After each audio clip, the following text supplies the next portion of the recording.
Y el día de hoy tenemos las curiosidades de la Biblia, del Antiguo Testamento, cosas que no sabías o que no entendías del Antiguo Testamento. Hoy vamos a ver todos esos misterios ocultos que vienen detrás de este libro para que tú puedas entender tal vez el tipo de manipulación en la que hemos estado, tal vez de dónde proviene esto o tal vez un tipo de reflexión, porque al final no queremos inculpar a nadie, ni hablar mal de la Biblia, pero sí dejar en claro todo esto que ha sido este libro.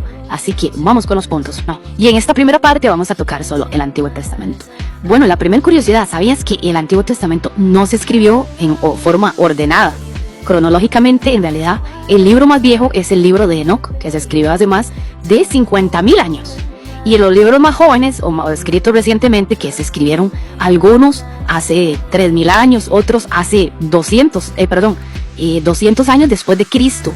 Y hasta 50 años después de Cristo. O sea, tenemos libros muy viejos y libros muy jóvenes, pero no precisamente el orden en el que están fue el orden en que se escribieron. Para que sepas primero eso, por eso algunas veces en el Antiguo Testamento la historia como que se corta y las palabras como que se enredan mucho, los diálogos, y no se entienden muchas cosas. La segunda curiosidad es que en el Antiguo Testamento, el Dios que aparece en ese testamento es un Dios muy enojado, que tira fuego, que castiga, que imagínense que en varias partes de la Biblia dice que Dios te mata si tú tocas algo sagrado. Entonces se ve que era muy mano dura. En el Nuevo Testamento ya no es así. En el Nuevo Testamento se habla solo de un Dios amoroso, pero en el Antiguo Testamento no. Entonces uno se queda como, qué raro. Y eso se da porque a la hora de que trataron de hacer ya esta unión de todas esas historias, lógicamente los que escribieron la historia, cada uno tenía sus intereses ocultos. Algunos querían dar temor, otros querían dar amor. Entonces, lastimosamente, eso fue lo que obtuvimos al unir estas historias. En esta tercera parte tenemos la parte más extraña de todo esto, que es las contradicciones. Mucha gente dice, ay, jamás, la Biblia es perfecta, pero no, tiene muchas contradicciones. Una de ellas, de las más grandes, es que en una parte de la Biblia salen los 10 mandamientos, es prohibido la infidelidad, ¿verdad? Pero por otro lado, el rey David tiene sexo con una mujer casada. Y al rey David se le tuvo que matar a pedradas, pero no se hizo. Entonces ahí hay favoritismos, ahí hay muchos pecados al mismo tiempo. También tenemos la historia de un padre que tuvo sexo con sus hijas. Tenemos la historia de Raquel, que el esposo también le fue infiel, etc. Entonces vemos que por un lado se santifica todo y todo es prohibido, y por el otro vemos una especie de liberalismo extremo. Y eso es de lo más complicado, cuando un libro te dice una cosa y después te dice otra, hay como cosas raras, ¿verdad? No puede, como dice la misma Biblia, usted no puede ser tibio porque Dios lo vomita, pero de ahí entonces Dios, ¿en qué quedamos? O sea, y en eso viene el punto 4 también, porque el punto 4 es donde están los intereses de las personas. Estas Biblias tienen un montón de traducciones en donde fue manipulado por las personas que las portaban.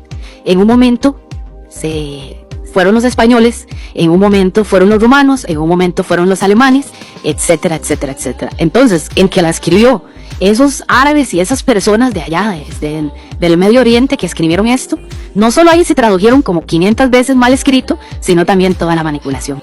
Porque este punto número 5 sería en base a eso, a que esas malas traducciones y ese montón de traducciones y exceso de que, ay, es que esto significa esto y esto significa el otro, y es lo que nos da el punto número 5, que estos libros fueron creados para manipulación, para un orden establecido en ese tiempo, pero ya han pasado muchos años, ya son más de 2,000, 3,000, 4,000 años que han pasado de que se escribieron esos libros, y actualmente ya no se pueden poner al momento actual porque no tienen lógica ninguna, porque nosotros no somos judíos antiguos, somos católicos o cristianos modernos. Entonces todo ese montón de rituales están obsoletos completamente. Por eso mucha gente simplemente no le interesa el Antiguo Testamento.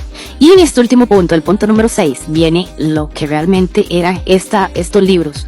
Hay pastores y hay religiosos fanáticos que lógicamente no pueden escuchar este tipo de conversaciones que estamos teniendo, porque pobrecitos, son fanáticos. Ellos solo entienden una cosa y punto. Tienen el cerebro muy cerradito. Lo más increíble de esto es que todo esto, el Éxodo, Adán y Eva, la barca de Noé y todo este montón de cosas, en realidad son simbolismos. Y en esos tiempos era así como se utilizaban las cosas y se creaban las leyes en forma de simbolismos para que la gente los pudiera entender con el paso de los años. Pero actualmente las personas son tan tóxicas que eso no lo entienden, que quieren ver más allá de lo que no existe y no simplemente una historia educativa.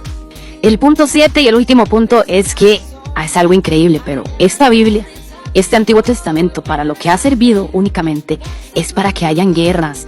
Actualmente todas esas personas son como psicópatas que se explotan, los judíos ¿verdad? Que son fanáticos, los musulmanes que también son fanáticos, y para eso han utilizado el Antiguo Testamento, solo para hacer diabluras, para utilizarlo como escudo, para utilizarlo para hacer guerra, y para ellos decir, lo estoy haciendo por Dios, y llegan y matan a 100 personas en nombre de Dios. Qué cruel, qué tristeza que hayan utilizado un libro así para sus porquerías, pero todavía hay personas que creen en esto y siguen estas cosas terribles. Y cuando hay guerra, acuérdese de eso, que es gracias al Antiguo Testamento. Y al final de esto, la conclusión sería que este libro, el Antiguo Testamento, es un libro, un compendio de historias muy bonitas. La mayoría son fantasiosas, casi que el 80% del libro es pura fantasía, de miles de años, de personas que escribieron historias que a ellos les contaron o que ellos creían que pasaron, pero que realmente se utilizaba como un libro de historia, un libro divertido, un libro de vivencias, donde dejan enseñanzas para que el ser humano no ande ahí como a la deriva, sino que tenga como una pequeña guía.